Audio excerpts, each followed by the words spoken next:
The China-India standoff in the Doklam area has shown no sign of abating over the past few weeks, and now a Chinese scholar from the Shanghai Academy of Social Sciences has written in Global Times that China is actually planning a small-scale military operation to expel Indian troops within 2 weeks. And an Indian-born British economist has also predicted it is very likely that there will be a state of full-scale war between China and India on several fronts, not just on Doklam. But is a war really likely to break out? Joining me today from Beijing is Rong Ying, Vice President of the China Institute of International Studies, and from New Delhi we have Professor Madhav Nalapad, UNESCO Peace Chair at Manipal University. Let me start with you, Mr. Rong. It seems that Indians has withdrawn some of its troops from Doklam area and has left around 50 personnel and some equipment over there. So does it mean that India is planning to pull out of the Doklam area? Well, yes, I think it all depends on the real situation on the ground.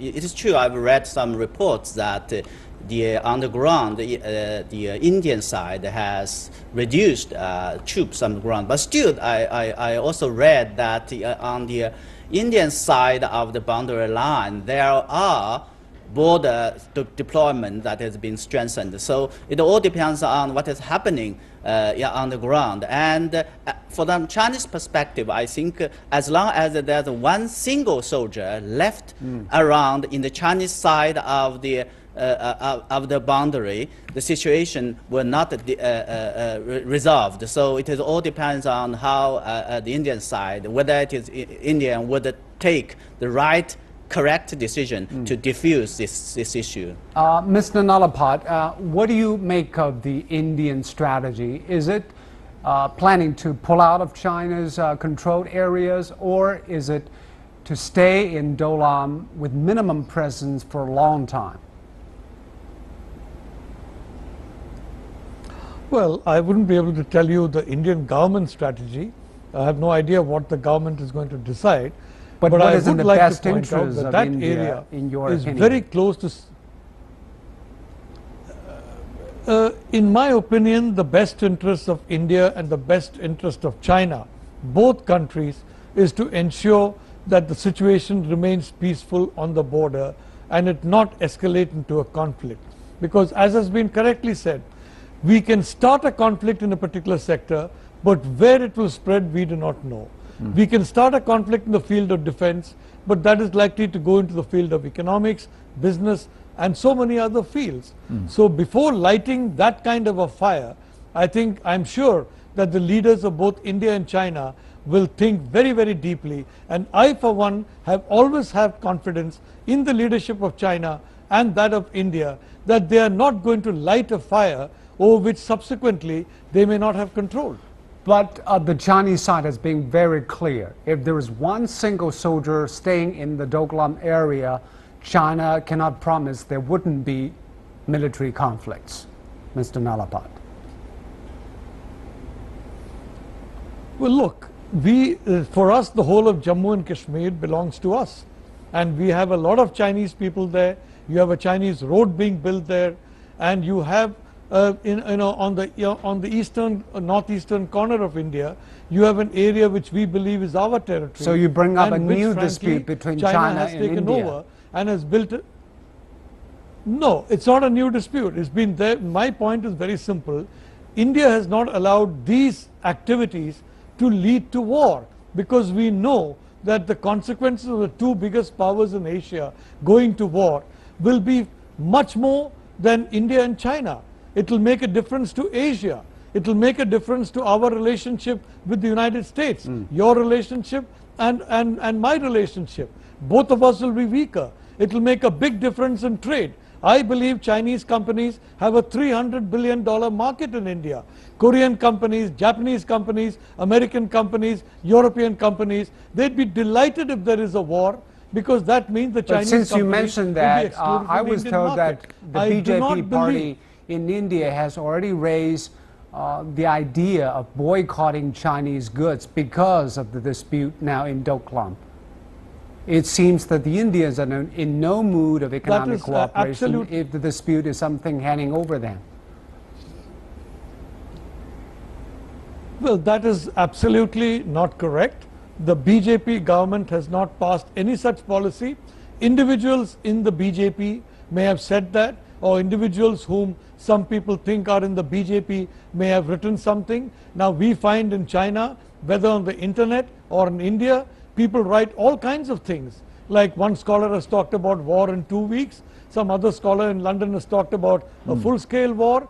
I don't believe any of these things. On the Indian side, India has been very, very careful not to make any inflammatory comment. And may I remind you, our Prime Minister opened India to Chinese investment, opened India to Chinese tourism, and he has given no indication of any kind of a reversal of that policy. And Mr. Rung, that is because of our confidence that the leadership of China will ensure that there is peace.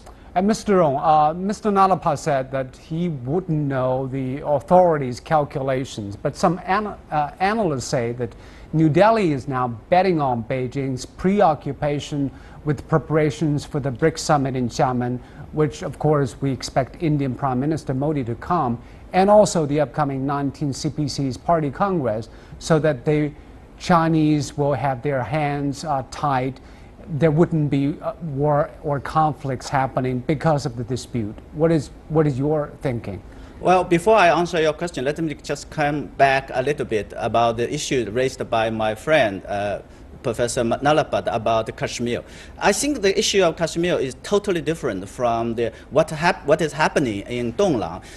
Kashmir is an internationally recognized dispute, and the Chinese position has always made very clear, remain unchanged. So I don't think it's a good idea to compare the Kashmir issue with the incident of Donglang, where it is very clear internationally, I mean legally, that the Indian side is illegally sending its border troops across and delimited the boundary areas between China and India. Coming back to the question of the presumption that because of the BRICS summit meeting and because of the China's domestic agenda in later part of the year, that could possibly mean that China would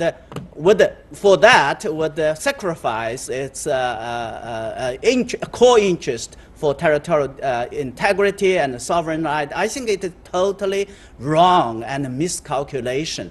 And of course, a successful summit of BRICS will definitely, I think, serve the best interest of all the members of BRICS, including India.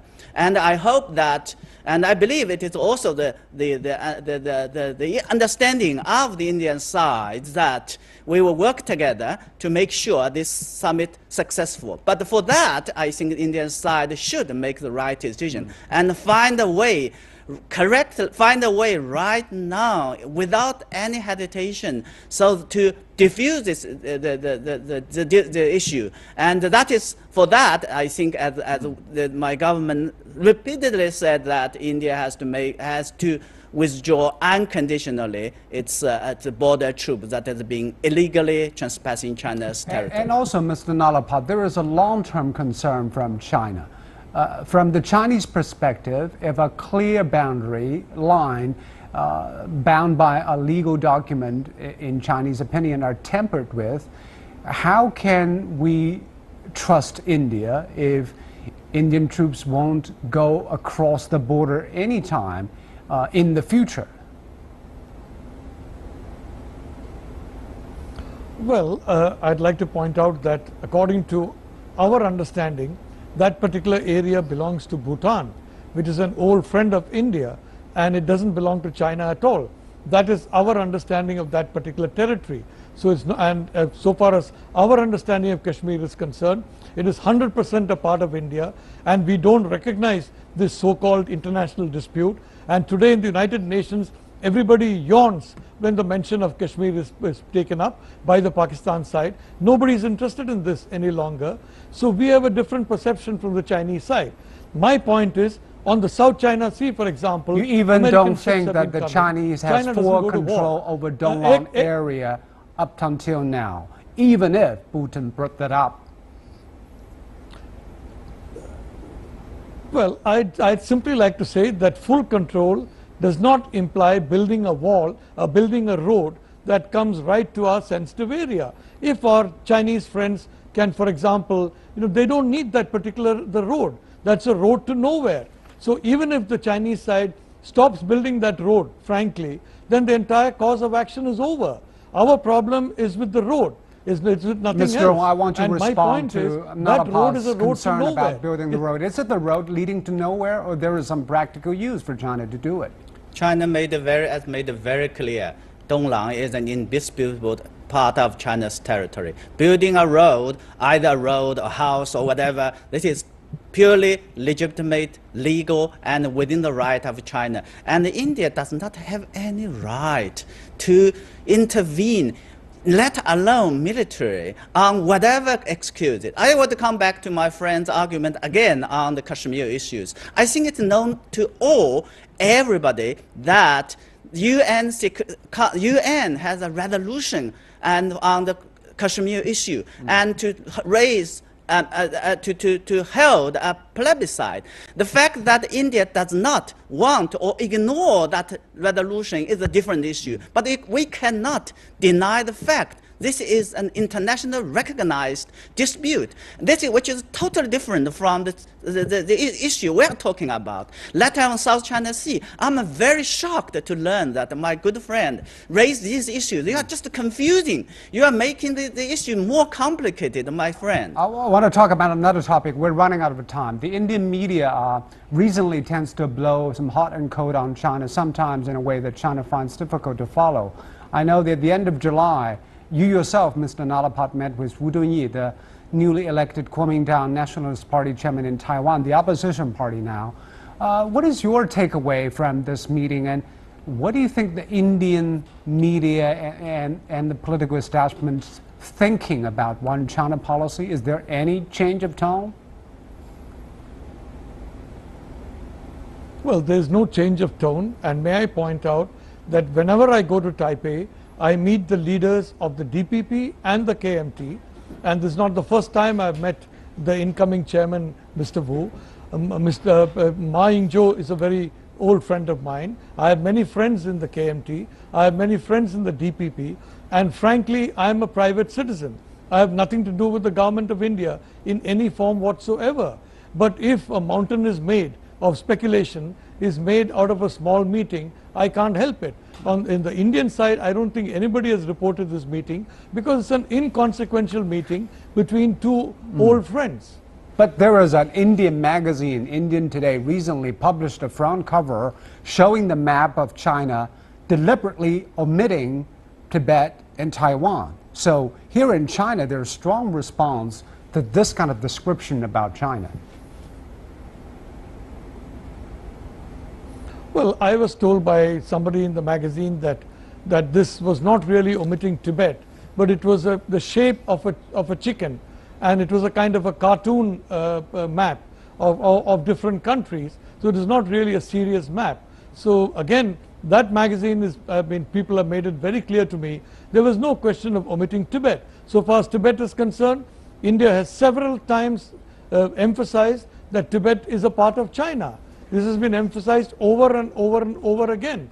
And India has made it very clear it will not tolerate any splittist activities by any Tibetan group in India. And I think India has kept to that agreement very, very carefully. So quite frankly, I think we are really making mountains out of molehills, and we are trying to create a situation in which these small issues can lead to a very large war. A war would be a catastrophe for India and China. These are basically small issues, and if we look at it from a sense of perspective, we will understand a great country like China, a great country like India, with 5,000 years of peace behind us, we will not allow the small issue to launch into a war. All right, we'll end on that note. Thank you very much, Mr. Nalapal, and also Mr. Rong Ying, for your analysis on this. You've been watching The Point on CGTN. We'll be right back.